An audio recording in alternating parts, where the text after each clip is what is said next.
Hey everyone, and welcome to The Explainer. Today, we're jumping right into part 5 of the amazing 20-part tutorial, Guide to Modern Network Routing Protocols. This whole series is brought to us by Virtualization Options LLC, the Colorado-based technology research, education, and advisory organization.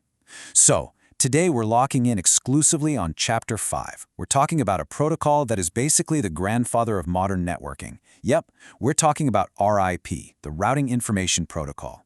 Now, whether you're just starting out or you've been racking switches for years, we really have to understand RIP. Why? Because it literally lays the foundation for how dynamic routing actually works.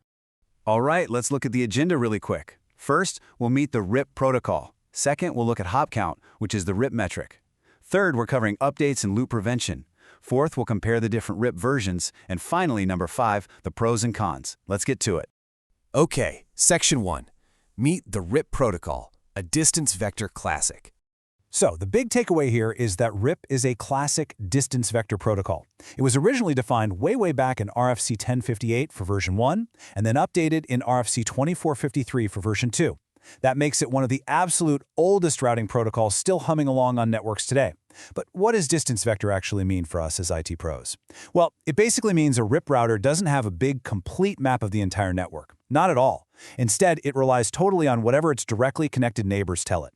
It only knows 2 things, really: the direction to send the data and the distance to the destination. We kind of jokingly call this routing by rumor in the industry. It's simple, sure, but it's also a pretty blind way to navigate a complex network. Moving right along to Section 2, hop count, the RIP metric. Let's see how this thing actually measures distance. You see, one of the biggest blind spots with RIP is exactly how it measures that distance. It uses one incredibly simple metric, and that's hop count.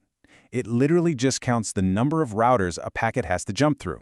So a route going through 3 routers, that equals a metric of 3. Simple, right? But here's the catch. RIP has absolutely zero awareness of link speed or bandwidth.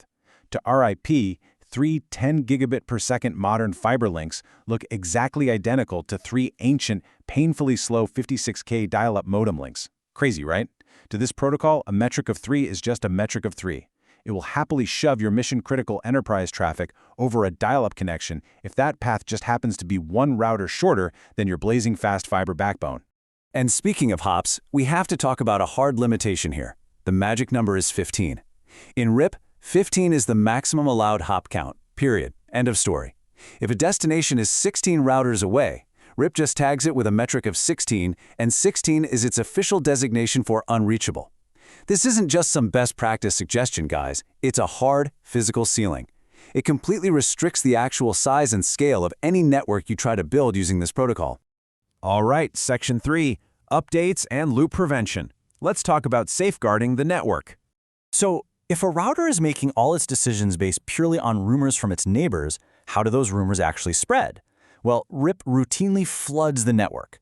Yeah, instead of just sending a quick targeted little update saying, hey, a new subnet was added, or hey, a link failed, a RIP router grabs its entire complete routing table and just broadcasts the whole shebang to all of its directly connected neighbors. And here is the absolute kicker. It does this full table broadcast every 30 seconds. Just think about that for a second. It broadcasts the entire table regardless of whether a single thing has actually changed. In a tiny network, sure, you might not even notice. But in larger networks, this constant periodic flooding just chews up a massive amount of valuable bandwidth and causes a whole lot of instability. Now, with all these rumors flying around every 30 seconds, how on earth does the network keep data packets from getting caught in endless loops if a connection goes down? Well, RIP uses a couple of actually really clever loop prevention safeguards. The first one is called split horizon. It's a logical rule where a router simply will not advertise a route back out the exact same interface it originally learned it from. It completely prevents that nightmare scenario where 2 routers just bounce the same bad route back and forth to each other forever. The second mechanism is route poisoning. If a link suddenly drops, a RIP router doesn't just sit there and wait for the route to quietly time out. Nope. It instantly advertises that failed route with our magic unreachable metric of 16. It actively poisons the route, letting every single neighbor know immediately that the path is dead and they need to flush it from their tables right away. Okay, moving on to Section 4, comparing the RIP versions. Let's look at RIP v1, RIP v2, and RIPng. Because, let's face it, RIP had to grow up over the years to survive. Starting with RIP version 1, well, it was classful. That means it didn't even carry subnet masks in its updates. Plus, it used these really messy global broadcasts to the 255.255.255.255 address. Basically, every single device on the network had to stop and process the update. And security? It had absolutely zero authentication. Luckily, moving to RIP version 2, things modernized quite a bit. It became classless, supporting full VLSM and CIDR subnet masking. It also shifted from those noisy broadcasts to targeted multicasts, using the 224.0.0.9 address. So now, only actual RIP-enabled routers pay attention to the chatter. Crucially, it added MD5 authentication, so routers could finally actually trust who they were talking to. And then finally, we have RIPng, or Next Generation. This adapted all those great classless multicast principles for the massive address space of modern IPv6 networks, and it utilizes IPsec for security. So, what does this all mean for us? Well, here is an uncompromising decision rule directly from our source text for any IT professional configuring a network today. Always use RIPv2 for your IPv4 networks. Use RIPng for your IPv6 environments. And under no circumstances, literally none, should you ever deploy RIPv1 in a new environment. Since RIPv1 completely lacks subnet mask support and basically allows any rogue device to just inject false routes with zero authentication, it is considered fundamentally insecure and 100% obsolete. Just don't use it.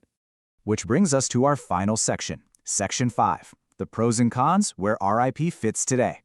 Now, believe it or not, RIP actually still has some very distinct advantages.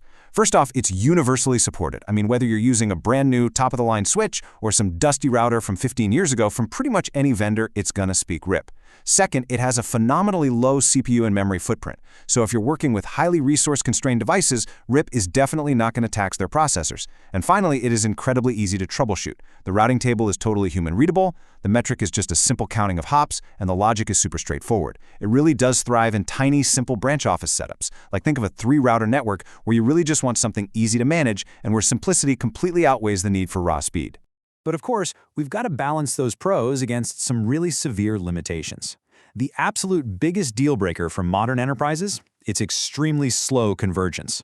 Because of how its timers work, if a link fails in a worst-case scenario, it can take 3 or more minutes for the network to fully recover. Guys, 3 minutes of dropped VoIP calls and disconnected sessions is a literal eternity in enterprise IT. Then you've got that hard 15-hop ceiling we talked about earlier, which just completely restricts you from scaling up. And finally, its total lack of bandwidth awareness means it cannot intelligently route traffic over your absolute fastest links. For anything beyond a really simple stub network, these limitations just make RIP a pretty poor choice today. Which leaves us with this final kind of provocative question to ponder as you look at your own IT infrastructure right now. Is your current network simple enough for RIP, or have you already outgrown it?